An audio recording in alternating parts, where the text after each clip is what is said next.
My name is Doris Martin, and I am a Holocaust survivor.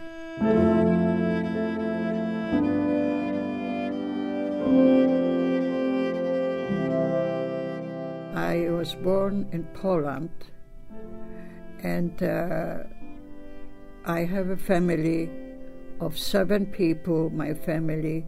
That is my father, mother, 3 brothers, and a sister and me. And we all survived the Holocaust when we came after the World War II. We all came back together, and it is one family in the millions. What Hitler left, a family of 7 people survived. I had to wear the Star of David when I was about 13 years old, going to 14, Star of David, in the front and in the back. Under my age, from 13, they killed the children, the babies, they killed them all. My sister was only 10 years old. And then they told us to go to be sure. They gave us ghettos. We should live in the ghettos. The ghettos was from 6 o'clock in the morning to 6 o'clock in the evening. We can be on the few streets. And if they're going to find somebody over the time, they're going to kill them. People got scared.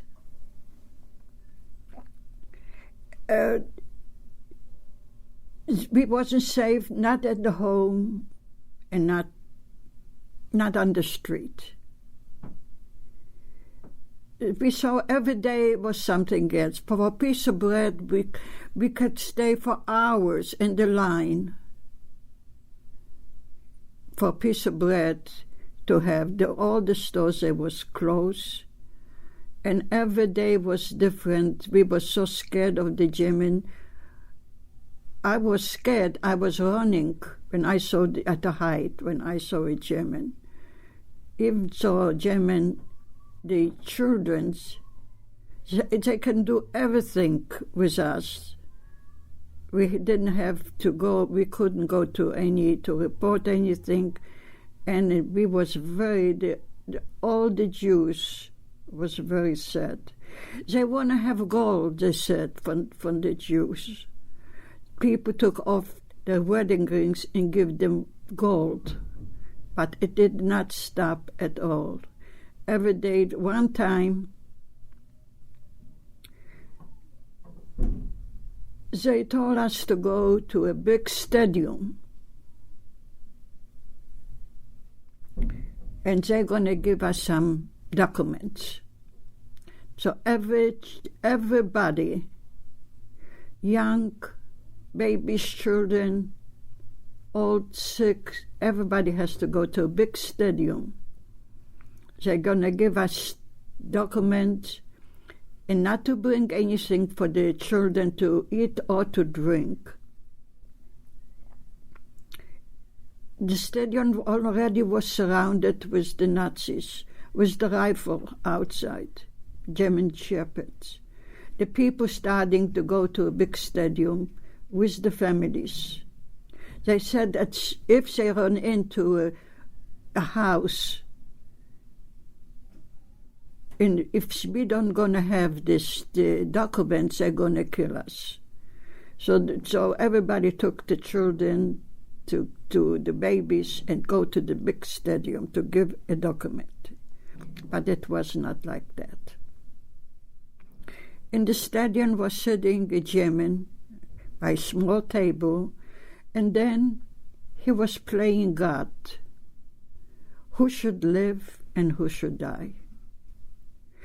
They said to the families, all the families has to go through this German. And the Germany, when came by the German to stay by the German, then it got starting to be the play 1, 2, 3. One should go to Auschwitz, another with few people of concentration camp, and a few, very, very few people, he let them go. My sister was only 10 years old. And she's not supposed to live because she was too young she couldn't work for them, children. And my brother took my sister by the hand and he said, look, we are a big family now, and we're going to be separate from the German. He took her, and he said, if a young couple going to go through the German, and the German going to say, 3, that means to go home, you run with them. It was like a miracle from God. It came a couple, she was running with them, 2, 3, by herself. She said she was crying by herself. She didn't know, are we going to survive, or the family going to survive or not. And then it came time to my family. We had already about 6 people there. How can 6 people go through this German if he say 1, 2, 3? It is impossible. But it happened another miracle by us. Before us, it was separation. When it came to my family, the Germans said we should go 3. And after us was going again 1, 2, 3. You can imagine what kind of miracle it was. That's my family of 6 people went through the German not to be touched. When after this, they took away thousands of people with a train, and a few was going to, lucky ones, was going to concentration camp, and very few people they let them out, very few people. When we came back home, it was just, if somebody survived, was crying, screaming. They took the families away. My mother told us we used to live on the 2nd floor. She told the children, you have to sit down and kiss every step until we're going in our house. And we was kissing every step because it happened, a miracle from God. I don't know why.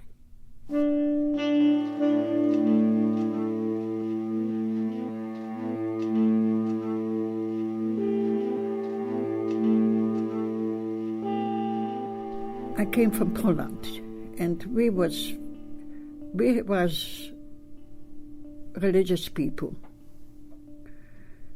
We had a little business, a shoe shop, store, and Saturdays was closed. And I was so religious. We was that Saturday I didn't turn on the lights what we had, because it was against the religion to turn on Saturday the lights there. Saturday we had Shabbat, we had gefilte fish, we have dinner after the synagogue, we have lunch after synagogues. We was very quiet people. We only knew how to make a living. My father, it was very hard life then. We had 7 people together, and it was it was very hard to make a living there in Poland. But we managed. We wasn't too poor and we wasn't too rich. We was in the middle thing, a middle life. They took me away from the school. I used to go to I don't remember exactly, it's the 2nd grade or the 5th grade. I can remember that. And they took us, they closed the Jewish people. When the Germans came to occupy Poland, they closed the Jewish school. The religious view, it was very dangerous. First, they closed the synagogues. Matter of fact, I have to say, when the German came, they took from my place. We used to have 30,000 people in my town. They took the people when they came the first time. Right there, they took about 200 people, run into the houses, took them out from the houses. It doesn't matter who. And they took them to a synagogue. And synagogue, they burned the synagogue with the Torahs, with the Bibles, to synagogue. So it was a big change. We was afraid of everything. People was afraid to go out from the houses. People was, but when you are going out from the houses, they came the Nazis with their trucks. They take away the people, young people. We didn't know where. It was a big change right there. The Christians, they didn't help us at all by the Germans. I don't know where to start it, really. We used to have a shoe shop. The German took over. My mother and my father was thinking to take out a few shoes in case if they're going to need for life, to sell it, to go to somebody. They trust the guy. He was a customer in the shoe. He came to buy some shoes, and my father knew him. And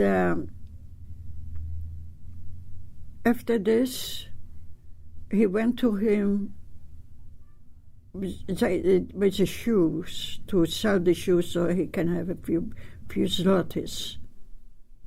The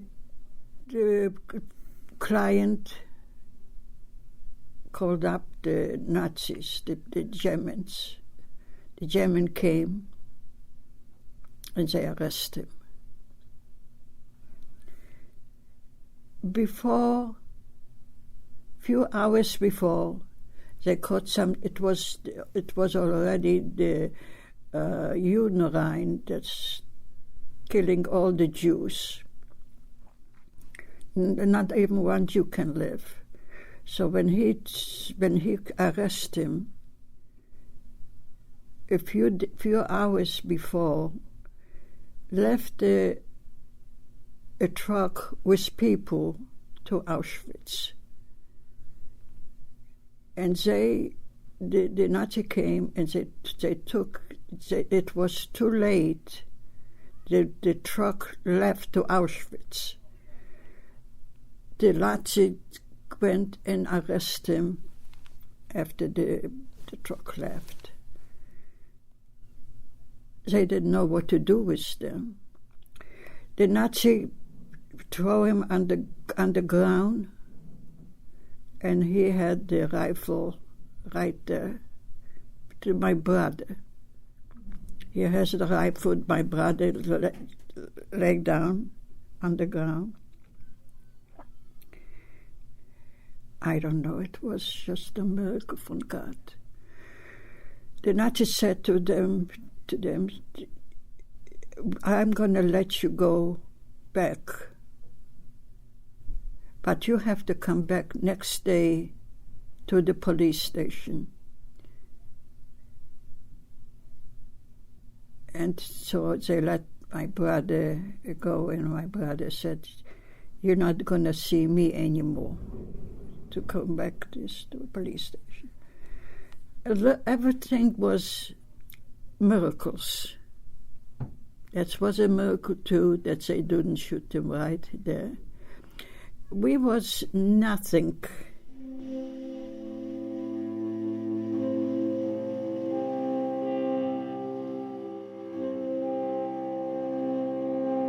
When we came to the United States, it took us about 5 years to come to the United States. It wasn't so easy.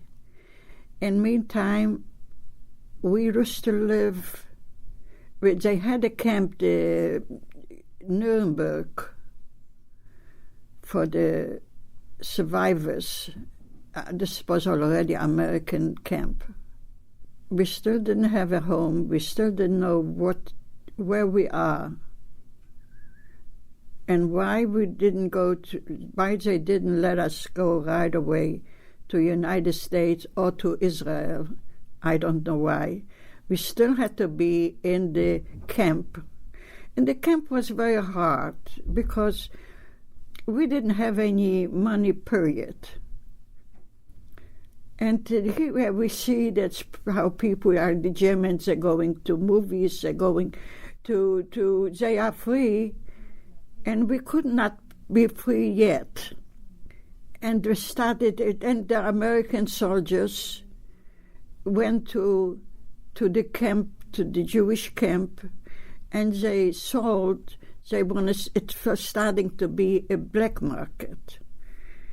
A black market means that's the Jewish people has to take from some place the money, and they knew that's the right place to go is to the camp. The American soldiers, they sold cigarettes, they sold stockings, nylon stockings, they sold a few things, and then start to be you're giving somebody what doesn't have any money, period. And you give us a little bit to live on. Even so, the owner, that is they bought, and we didn't have to pay for eating there. But still, we didn't have our privacy, nothing. And then finally, after 5 years, my father used to have a brother here in the United States living. And finally they said, where do you want to go? You want to go to Israel?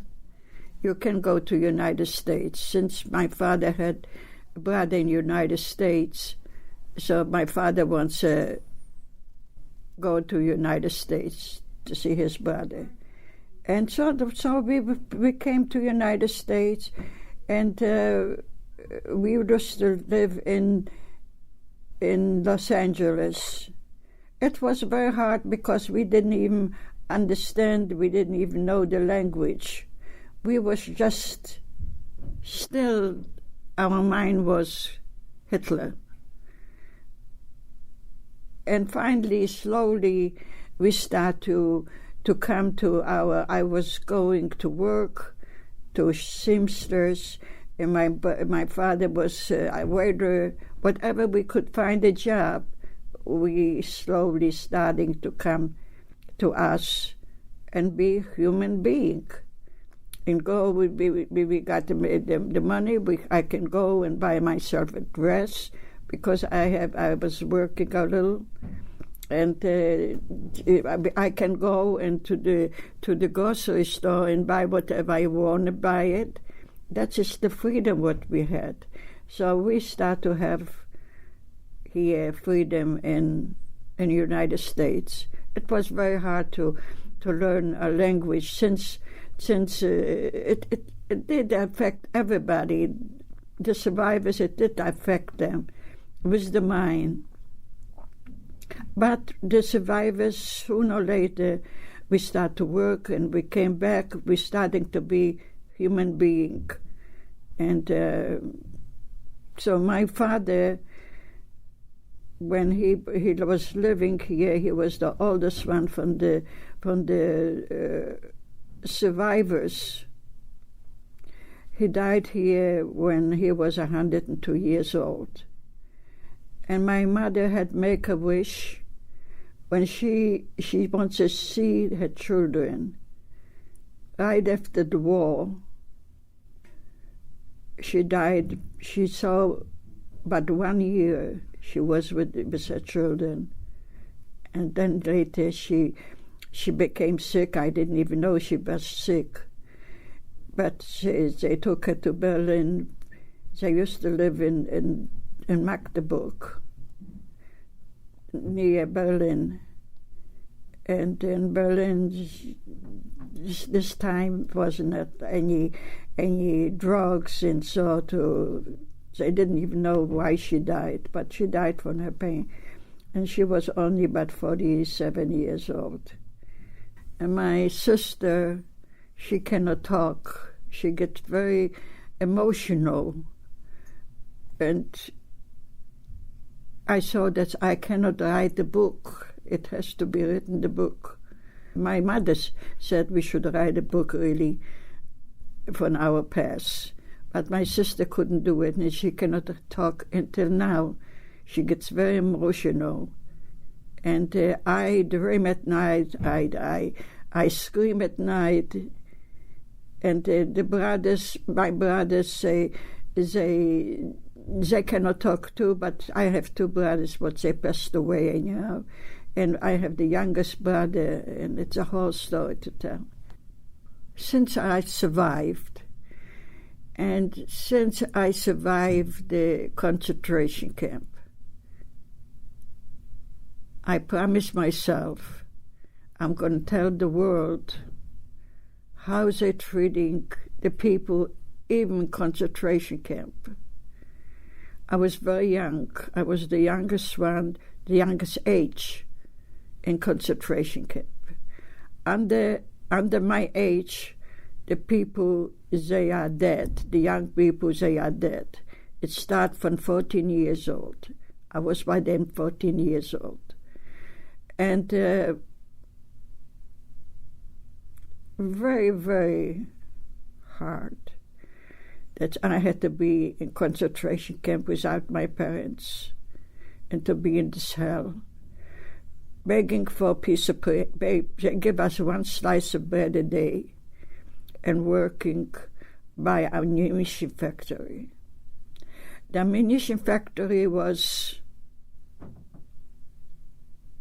poison. Everybody was working by the ammunition factory.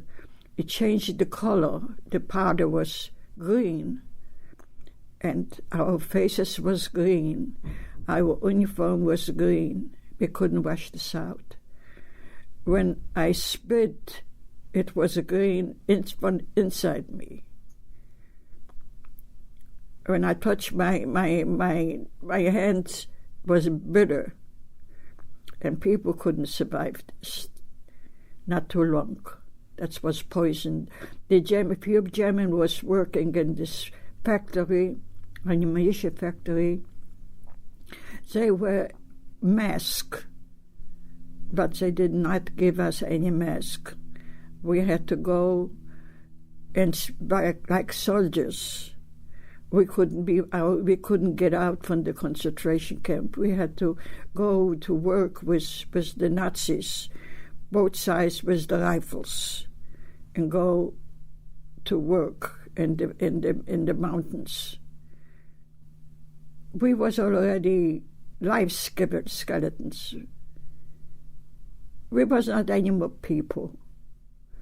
Sick people, we couldn't be sick, because if you're sick, they kill you. I remember when I was running in the snow barefoot. I had some shoes from the wooden shoes by Holland, the wooden shoes, and that was lots of snow under the shoes. And the Germans, they come and they beat me. That I have to make it fast going with another people to work. So I took off my shoes, and I was running barefoot to the way here. But I don't know what keeps me going, really, how I could survive this torture and the loneliness. I was very lonely. I didn't have my families, scared and sick. I didn't even know that I am sick. I was just life skeleton. But I had my power, my strength.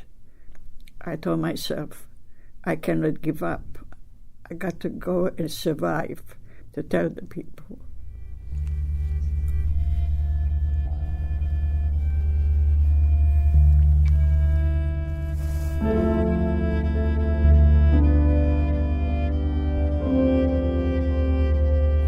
The book is named Kiss Every Step because miracle happened. That's one family of 7 people that we survived the Holocaust, and millions of people, they didn't survive. All the families got killed, especially the big families.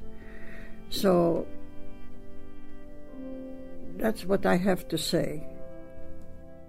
That I am a survivor, and I go to school, and I talk to the students, and I have an institute in Flagstaff, Arizona, under my name, Doris Martin.